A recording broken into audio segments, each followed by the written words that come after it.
Right now at 6, a world-renowned university is expanding to San Francisco, but that means the art school already operating there is shutting down for good. I woke up to an email this morning, and that's how I found out. We'll examine the impact of this campus shakeup. Big loss for the arts community in the Bay Area. Plus, more gas leaking underground in Berlingame, creating chaos for businesses without power. Very behind, and I'm very stressed now. We'll meet an ice cream shop owner struggling to make up for the losses. I was still not sleeping well because I always thinking what's next. And I feel like it's just going to collapse. And later, an upscale grocery store shutting down in one of the Bay Area's wealthiest communities. How the closure could tank the outlook for the entire shopping center. If things change dramatically, I have no idea what we'll do. This is CBS News Bay Area with Juliette Goodrich. Good evening. Thanks for joining us at 6. It is a major college shakeup in San Francisco. It's creating a lot of excitement, but also blindsiding hundreds of current college students and staff. Today, Vanderbilt University announced it is opening up a satellite campus in the city in 2027. The Nashville, Tennessee-based university will set up shop in Potrero Hill, taking over the current campus of California College of the Arts. Now, CCA will then shut down operations in 2027. So our Brad Hamilton spoke to campus community members caught off guard by this news. A lot of people are definitely very affected by this. It was a shocking way to wake up for Anna Small. I woke up to an email this morning, and that's how I found out, and then I sent it to my parents. The message from California's College of Arts telling students like Anna and faculty that San Francisco's last remaining nonprofit art school would close after the 26-27 school year. The announcement tied to a press conference this morning where Mayor Daniel Lurie stood alongside Vanderbilt University leaders announcing plans to open a full-time campus in San Francisco by the 27-28 academic year, taking over for CCA's current site. San Francisco is on the rise. Vanderbilt still needs regulatory approvals to operate in California, but Mayor Lurie touted the private university's arrival as a major boost to the city. Because we know that if we want San Francisco to lead the future, we must compete for the institutions that shape it. The new campus is expected to serve about 1,000 students, focusing on innovation, blending engineering, entrepreneurship, and the arts. Vanderbilt chancellor says the university also plans to preserve CCA's legacy, but for current students, that doesn't mean an automatic path forward. That may want to consider transferring to Vanderbilt, we will consider that, but that's a different conversation. We're not absorbing CCA in any way or shape or form. CCA has been struggling financially for years, and last February received a $45 million donation to help it stay afloat, half coming from the CEO of tech giant NVIDIA. As word spread of its upcoming closure, the impact is already being felt far beyond the classroom. Mac Wark manages the art supply store on campus and says about 30% of his business comes directly from CCA students. But it's just also kind of a big loss for the arts community in the Bay Area. For business owners like Mac and students like Anna, the future now comes with a lot more questions than answers. This is Vanderbilt's first expansion campus on the West Coast. The university has other locations in New York City and West Palm Beach, Florida. All right, more changes coming for San Francisco's Union Square. Williams-Sonoma is closing its flagship store on Post Street, according to the Chronicle. It reports the space is expected to be the new home for Chanel, which is currently a block away on Geary. Williams-Sonoma has not confirmed a closing date, and we did reach out to the company for a response. We have not heard back just yet. Meantime, Union Square was certainly bustling with people today. The Westin St. Francis Hotel is hosting the J.P. Morgan Healthcare Conference. We saw a lot of people walking around and mingling outside of the hotel. A few attendees tell us the downtown area is more lively than last year. There seems to be a really positive vibe on the streets, a little bit more positive than last year. Things actually look cleaner, nicer, and more fastidious than I expected. The conference is considered to be the largest healthcare investment symposium in the industry, and it runs through Thursday. Meantime, no crowds in downtown Burlingame because more gas is leaking underground. It is adding to the headaches for residents and business owners in the Broadway district. This time it is affecting one of AT&T's underground vaults. AT&T says the leak did not come from the company or its equipment, but it's still actively inspecting its gear as a precaution. Businesses tell us it's been frustrating dealing with the constant closures and outages. The entire community has been devastated with a traffic nightmare. Getting through the streets, it's a nightmare. So this is happening near California Drive and Broadway. The area has already been dealing with outages and shutdowns for the past week after gas was actually discovered into one of PG&E's underground vaults. So right now, there's no estimated time for that area to be clear. And as Max Darrow reports, the outages have already cost some shops thousands of dollars in lost businesses and inventory. We need to make at least $3,000 for my wholesale. Right now, Javier Santiago is playing an unexpected game of catch-up with thousands of dollars on the line. Very behind, and I'm very stressed out. He owns Preston's Candy and Ice Cream on Broadway in Berlingame. And over the last week, he's lost thousands of dollars worth of inventory, primarily ice cream. Like $6,000. Potential sales, and he's concerned he won't be able to fulfill wholesale orders he's on the hook for. You can see I have only a few. Usually this shelf is completely full. All because of a problem that was completely out of his control. And also we have at my door the generator running. After a few power outages last week, PG&E discovered gasoline was leaking into some electric vaults in Burlingame. A spokesperson says the petroleum product came from a third-party source. The utilities equipment does not use or contain the product. They de-energized equipment, brought in generators, and worked with the city and county to fix the problem. But as that happened, a major intersection shut down. California in both directions, Broadway in both directions. The power problems and subsequent road closure, says Mayor Michael Brownrigg, meant a 1-2 punch for business owners along Broadway. They're upset, and again, I completely understand why. Are there any talks here in Burlingame with PG&E to try and find some remedy for these business owners who are out thousands of dollars? Yeah, I mean, I think it's too soon to figure out remuneration and who pays for what. A PG&E spokesperson says their vaults are sealed and fixed. But right as crews were getting ready to wrap up work Monday, the mayor told us additional gasoline-infused water was found leaking into other underground vaults in the area not owned by PG&E, and the intersection had to close down yet again. PG&E is not in the petrochemical business, so somebody else is the creator of those petrochemicals, and I hope that the source of that leak gets found quickly and appropriately remediated. Back at Preston's, where the bell at the front door isn't ringing as frequently as it typically would, Santiago says he and his neighbors certainly could use some serious help.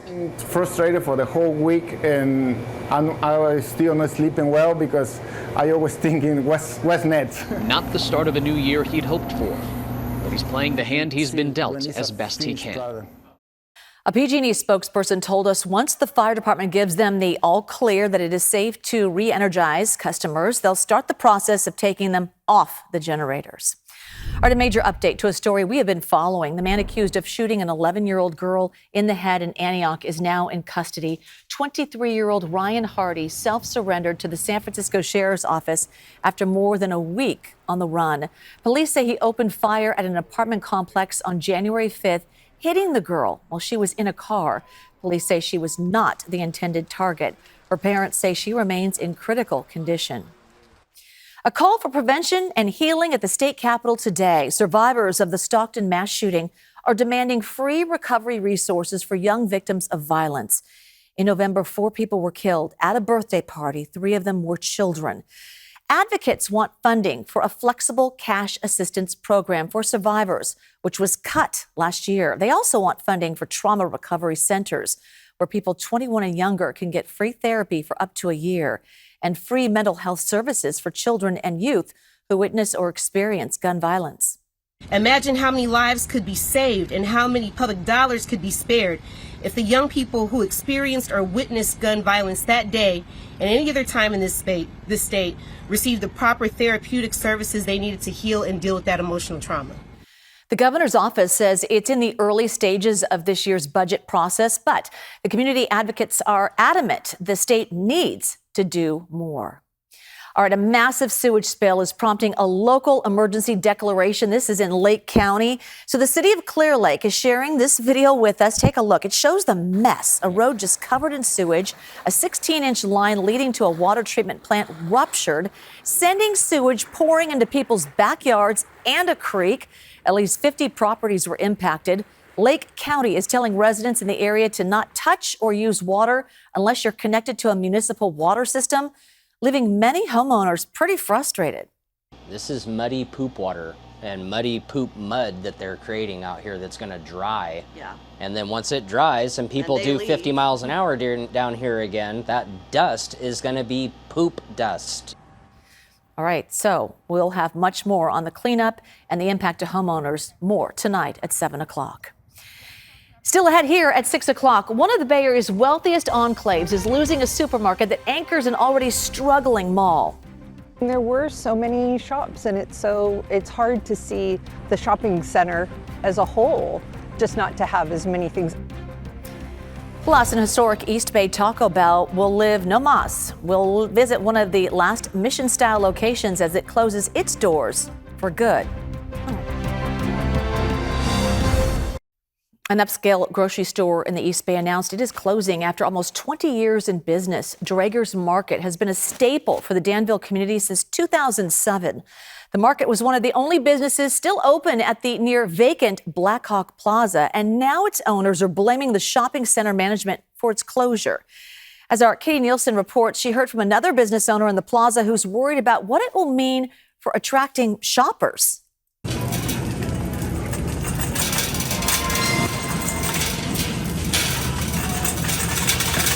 Draeger's Market is the largest store inside Blackhawk Plaza.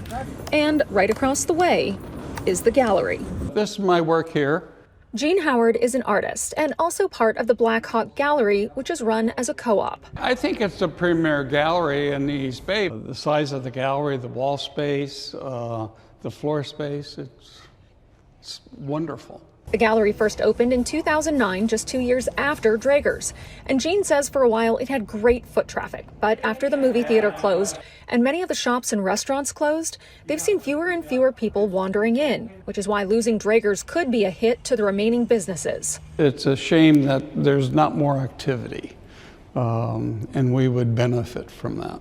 Draeger's Market owner, John Draeger, did not want to talk with us on camera, but instead sent us a statement saying when they decided to open in 2007, quote, "The shopping center used to be fully leased and well cared for. This is no longer the case." It's a draw, definitely what brings people here. With Draeger's gone, I feel like it's just going to collapse.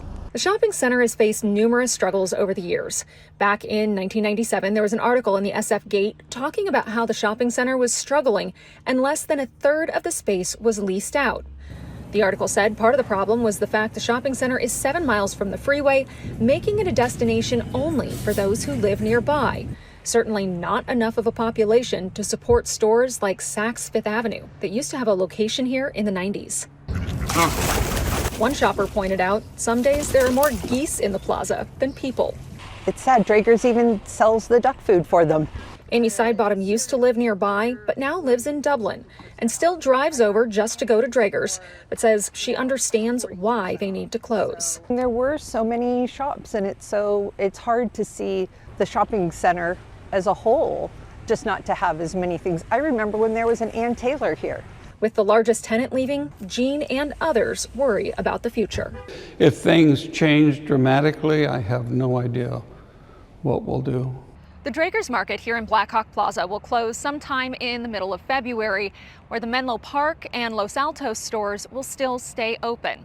We reached out to the property management company for Blackhawk Plaza to ask them about the current situation, but no one responded to our requests.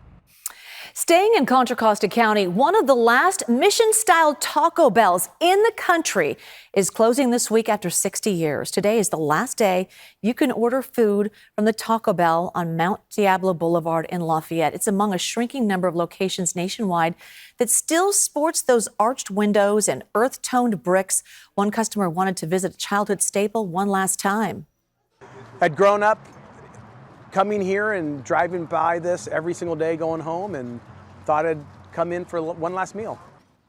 I might as well on my way home as well. So now there is believed to be just one mission-style Taco Bell remaining in the Bay Area. It's in Benicia on Military Avenue.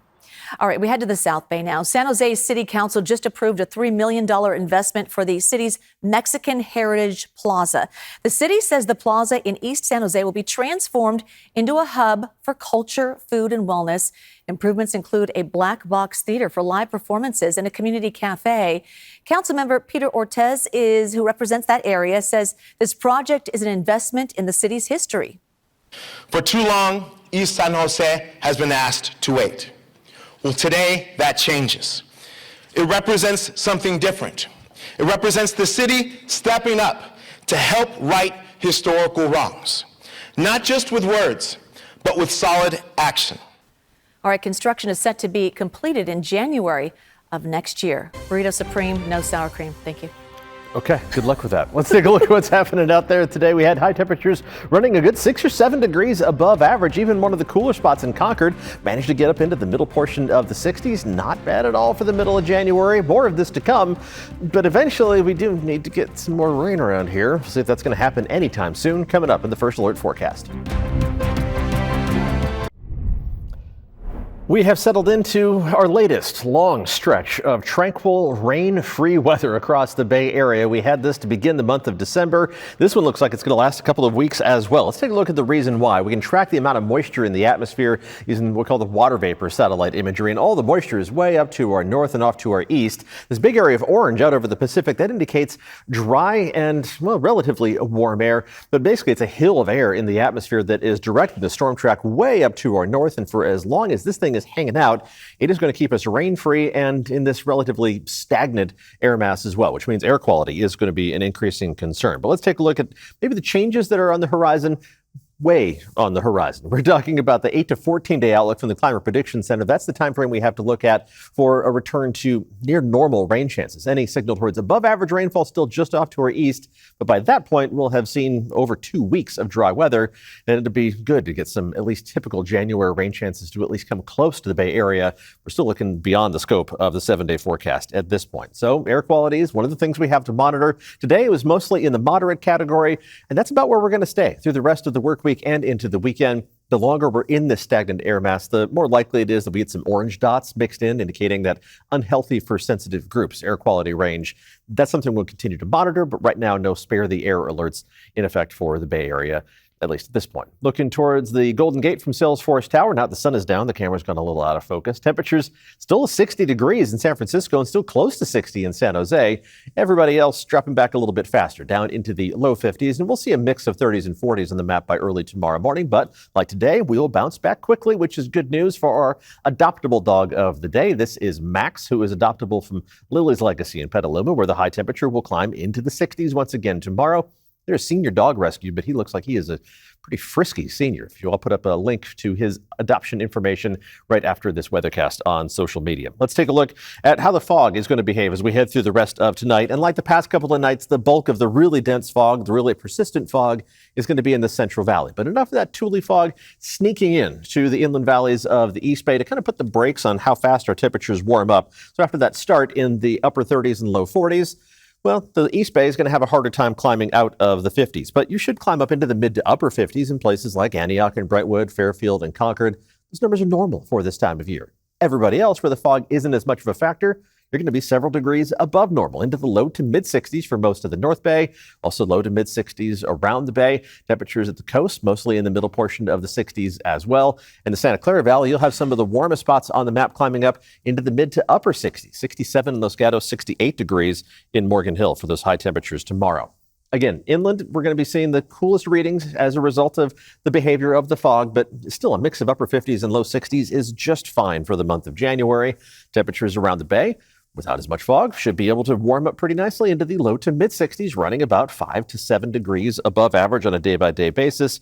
Not even a hint of rain in the 7-day forecast for all parts of the Bay Area, and the warmest spots will be at the coast, where you're at least going to be up into the mid 60s. Some days, like today, Half Moon Bay, up to almost 70 degrees. Those will be some of the exceptions rather than the rule, but it's kind of nice to talk about almost 70-degree temperatures for a little while. Yeah. Okay, thank you, Paul. All right, when we come back, the historic East Bay venue that's transforming into Flavor Town on Super Bowl Sunday.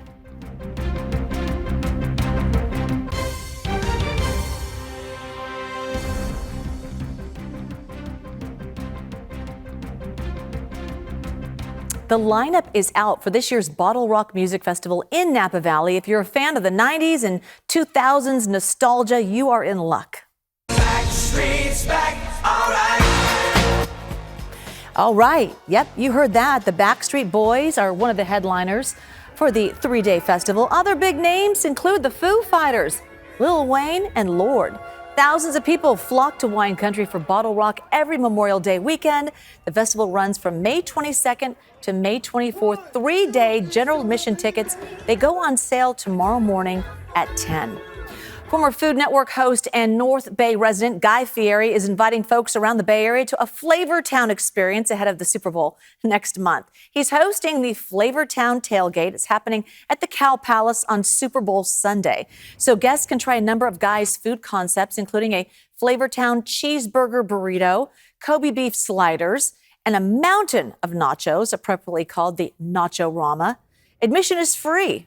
Food isn't, but tickets are available for those who want guaranteed access to the tasting experiences. The tailgate also ends before kickoff, so attendees won't be able to watch the big game from the Palace. There are other events happening at the Cow Palace on Super Bowl weekend. Friday, February 6th is Shaq's Funhouse DJ set featuring musical guests like T-Pain. Oh, yeah. And then on Saturday, Sports Illustrated hosts The Party, which features performances by the Chainsmokers, Ludacris, and more. Wow. We are the Party Central. CBS Evening News is next on KPIX with Tony DeCopel. We have more local news streaming on our streaming service. See you right back here at 7 o'clock with more news again. See you then.